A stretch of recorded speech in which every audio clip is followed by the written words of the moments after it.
Nanti ditanya, menggunakan apa saudara lihat? Kalau dia bilang, ya saya lihat dia beberes Pak. Iya, menggunakan alat apa?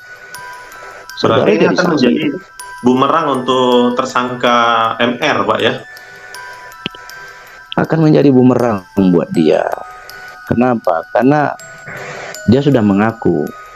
Oh ya. Walaupun saya berpikir dan kasihan kepada dia, dan saya lihat dia ini korban dari sebuah skenario sebenarnya. Danu ini korban dari sebuah skenario yang dia Ya.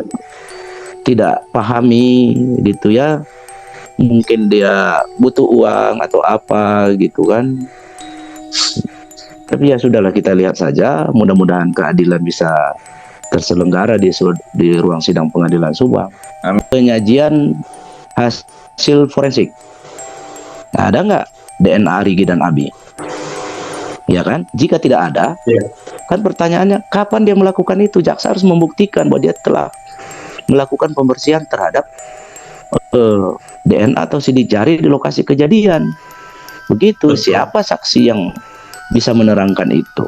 Kelihatannya Danu tidak sampai di BAP ke arah sana sehingga tidak termuat dalam dakwaan. Makanya saya bilang ini besar sekali celah untuk menggugurkan dakwaan ini. Ya teman-teman semua, baik lagi di Cafe News masih membahas ke Subang. Jadi kemarin itu ada live-nya dari MBS ya, atau Mbak Suci ya teman-teman. Jadi situ apa ya, live-nya menarik ya teman-teman, dan memang apa ya, isinya daging lah, ilmu-ilmu ya. Karena di situ ada pakar hukum yang menjelaskan tentang hukum dan juga membahas tentang khususnya ya di kasus Subang ini gitu. Jadi kemarin juga ada Bang Jack juga ya, gue juga tentunya hadir juga, namun ya gue tidak berkomentar gitu ya. Biasanya gue memang kalau ada live dari para YouTuber Subang atau Mbak Suci itu kayak gue tuh lihat tuh inti-intinya apa kan, kayak gitu, pembicaranya seperti apa gitu kan. Jadi gue simak gitu ini, dan di situ ada suatu pernyataan dari pakar hukum tersebut yang menyatakan bahwasanya Danu ini apa ya, Danu ini apa sih alibinya ini sebenarnya, atau pernyataannya ini bisa dipatahkan gitu ya. Itu adalah suatu hal yang apa ya, penting juga gitu ya untuk teman-teman ketahui. Itu bisa juga dipatahkan kan kayak gitu, dan gue setuju ya untuk hal tersebut. Bisa aja dipatahkan, ada kemungkinan untuk hal tersebut jika memang Pak Roman dan juga Pak Yosef memiliki bukti ya untuk hal tersebut, dan bisa dipatahkan secara hukum ya. Kalau misalkan Pak Roman, dan kayak gue bilang di sini memang dituntut ya Pak Roman sebagai pengacara, apakah bisa gitu kan ya, mengolah kata dan juga memberikan fakta-fakta gitu kan ya. Di sini kredibilitasnya memang dipertaruhkan juga ya untuk Pak Roman, apakah bisa kan kayak gitu membela Pak Yosef.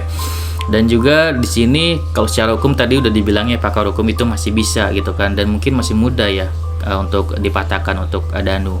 Namun di sini ada hal penting juga yang diungkapkan oleh pakar tersebut, bahwasanya di sini dia juga percaya apa Bang? Percaya bahwasanya Danu ini hanya dimanfaatkan oleh orang tertentu gitu kan.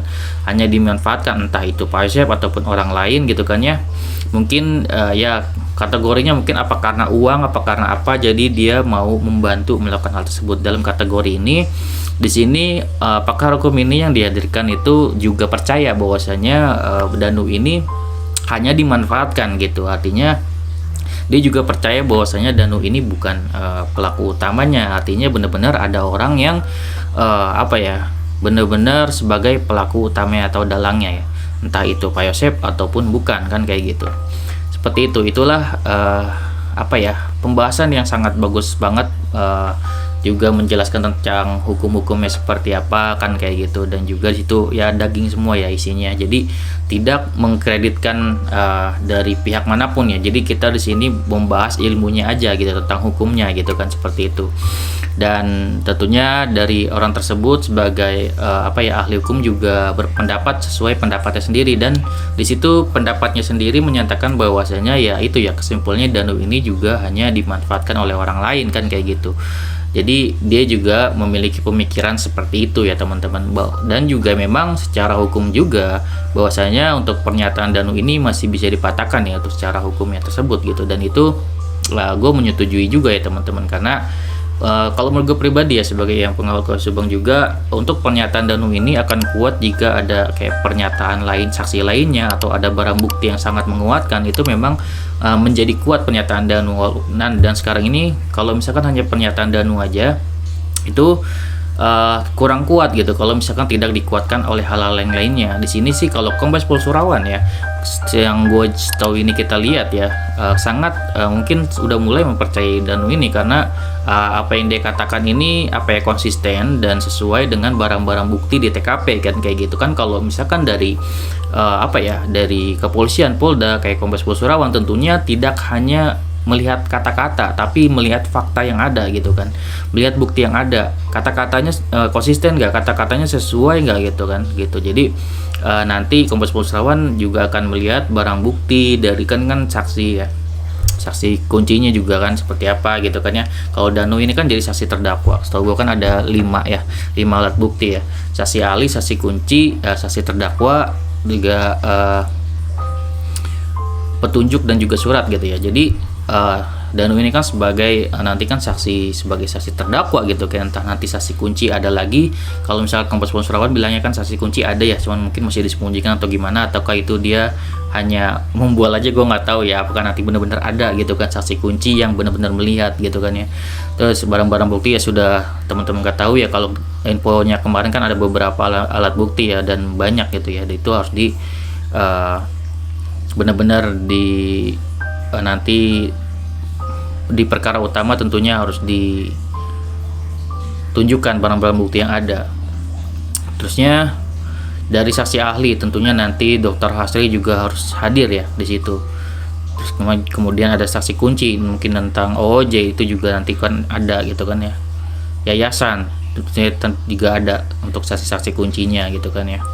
Dan mungkin nanti kalau dari Paroman akan paling lebih menanyakan tentang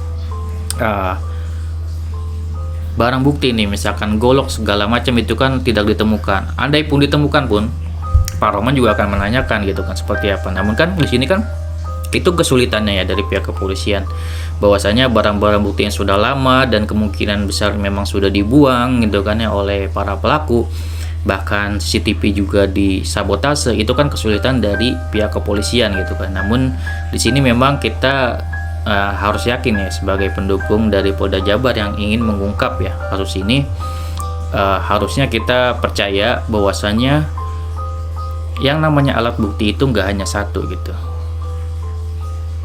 bahwasanya dari pernyataan Danu sudah ada, tinggal apakah ada barang-barang bukti lain gitu kan ya, seperti pada saat olah TKP gitu kan, pada saat Dr. Hasri juga ngecek apakah benar-benar ada petunjuk kan kayak gitu. Jadi benar-benar walaupun kasus ini sulit, pasti di situ ada petunjuk gitu, dan petunjuk ini akan mengarah kepada siapakah pelaku yang sebenarnya gitu kan. Kombes Pol Surawan selalu mengatakan kita tidak perlu yang namanya pengakuan, tapi kita memiliki bukti-bukti yang sudah ditemukan. Itulah yang kita pegang selalu ya dari Kombes Pol Surawan dan juga jajarannya gitu kan ya. Kita dukung terus untuk Polda Jabar, semoga kasus ini bisa selesai. Tentunya sebagai orang hukum yang sudah banyak mengungkap ya dari channel Mbak Suci juga, itu tidak memihak ya, kita agar mengetahui secara hukumnya seperti apa, itu teman-teman bisa sebenarnya kunjungin juga ya, itu banyak ilmunya juga, dan di situ kita bisa menilai sendiri gitu ya, seperti apa pendapat-pendapat dari pakar hukum kan kayak gitu. Oke, segitu ya dari gua, semoga bermanfaat. Wassalamualaikum warahmatullahi wabarakatuh. See you next video teman-teman.